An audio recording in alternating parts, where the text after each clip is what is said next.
বিষাক্ত ইঞ্জেকশন দিয়ে কথাকে শেষ করার আগেই ছদ্মবেশী প্রান্তিককে হাতে নাতে ধরে বেদম ধোলাই দিয়ে পুলিশের হাতে তুলে দিল অগ্নি।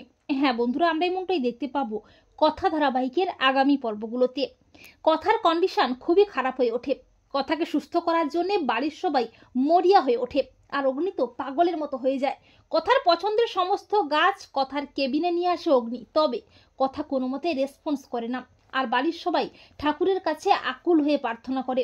আর চিত্রা প্রান্তিককে ফোন করে বলে যে তুমি কি জানো কথা বেঁচে গেছে।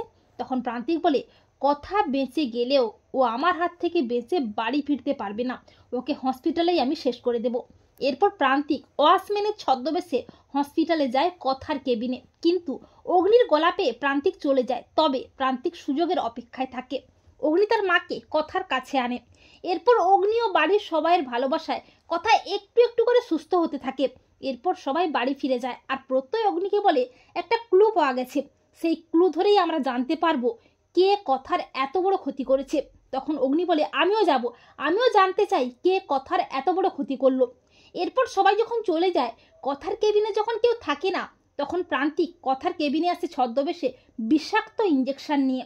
প্রান্তিক বলে কথা তোমার সঙ্গে আমার অনেক দিনের শত্রুতা, তাই তোমাকে তো আমি শেষ করবই। এই বলে প্রান্তিক কথার শরীরের মধ্যে বিষাক্ত ইঞ্জেকশনটা দিতে যায়। আর যখনই বিষাক্ত ইঞ্জেকশনটা কথার শরীরে দেবে করে, ঠিক তখনই অগ্নি এসে প্রান্তিকের হাতটা চেপে ধরে ইঞ্জেকশনটা ফেলে দিয়ে ছদ্মবেশী প্রান্তিককে দেয় ঠাঁটিয়ে চড়। আর বলে কে তুই, কথাকে মারতে এসেছিস, বল কে তুই। অগ্নি প্রান্তিককে আচ্ছা করে রামধোলাই দেয়। অগ্নি প্রান্তিকের ছদ্মবেশটা টেনে খুলে দেয়। অগ্নি বলে প্রান্তিক তুই কথাকে মারতে এসেছিস, তার মানে তুই কথাকে গুলি করেছিস, তোকে আজকে আমি শেষ করে ফেলবো, তোকে আমি ছাড়বো না।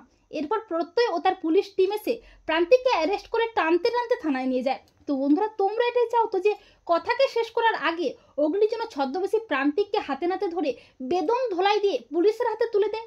কমেন্ট করে জানাতে ভুলো না কিন্তু তোমাদের মতামতটি।